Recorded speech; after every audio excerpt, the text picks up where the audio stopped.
Assalamualaikum warahmatullahi wabarakatuh.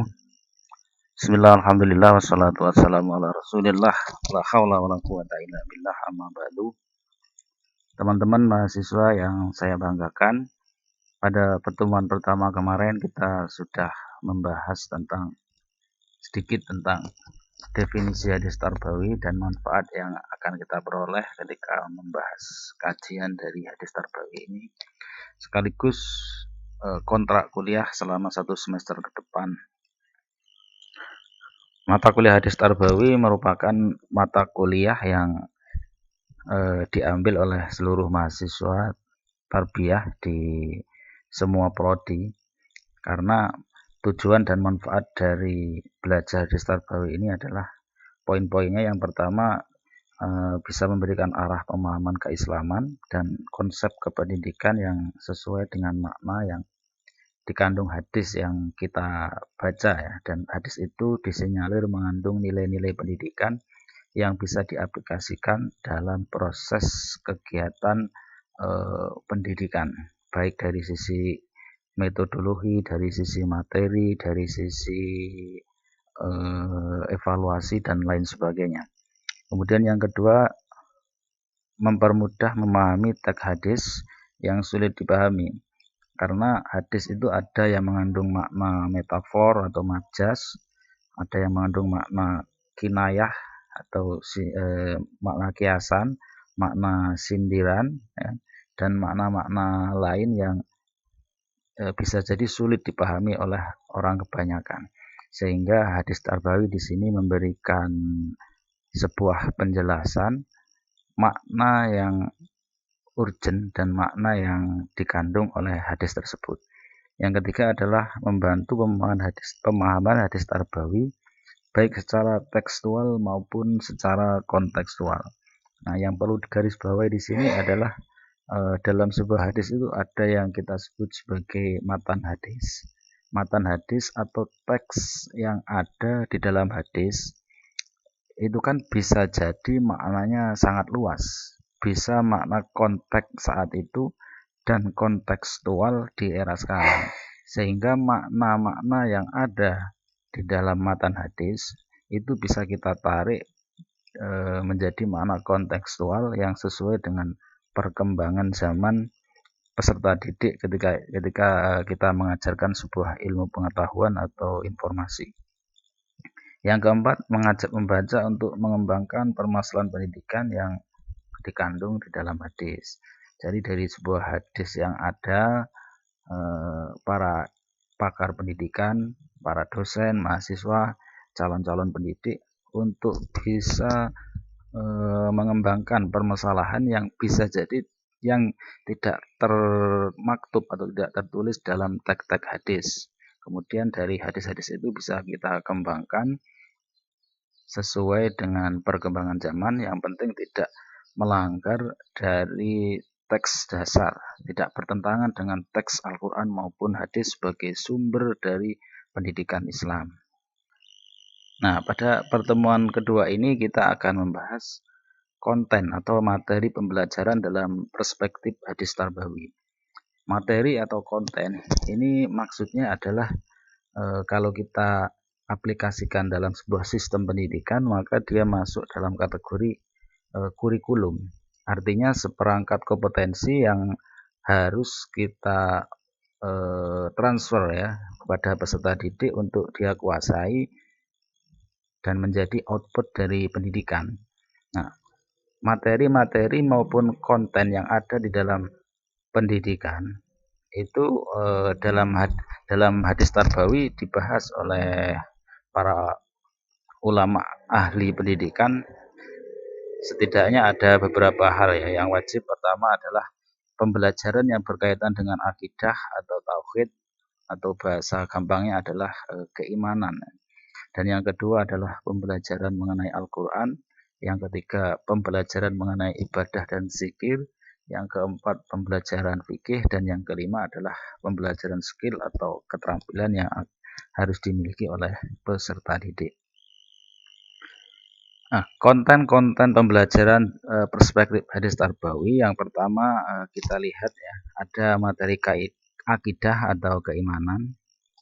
Ada sebuah hadis yang sangat panjang yang diriwayatkan oleh Ibnu Abbas, di mana Ibnu Abbas ini waktu menerima hadis ini masih berusia sekitar 10 tahun. Tapi Sayyidina Abbas ini adalah terkenal sebagai salah satu sahabat yang cerdas, bahkan mendapatkan doa secara langsung dari Rasulullah melalui redaksi yang ada itu, ya Allahumma faqihu fiddin wa alimhu ta'wil, kan itu doa yang diberikan oleh Rasulullah secara langsung kepada Ibnu Abbas. Nah, hadis yang diriwayatkan oleh Ibnu Abbas ini termaktub di dalam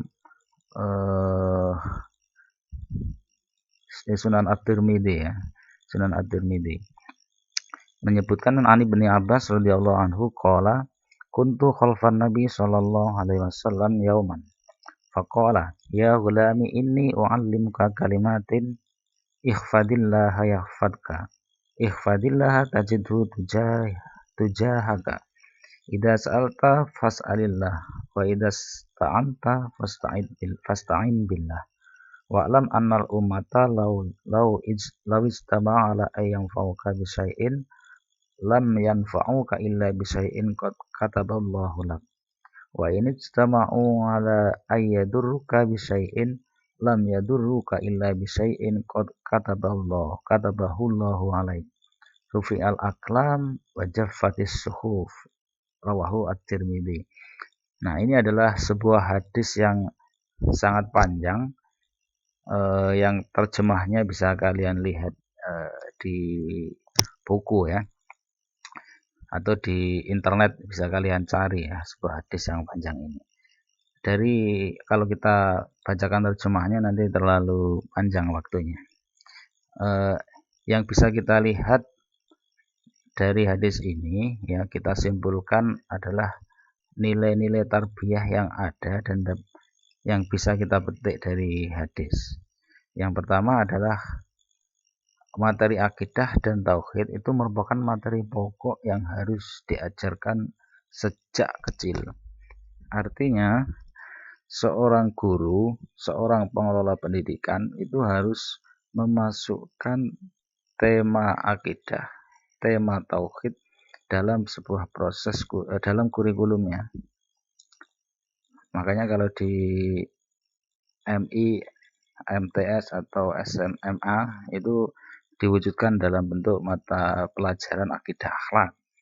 Kalau di umum SD, MI, SD, SMP, SMA itu diwujudkan dalam sebuah materi PAI. Yang membedakan adalah jumlah waktu dan pertemuan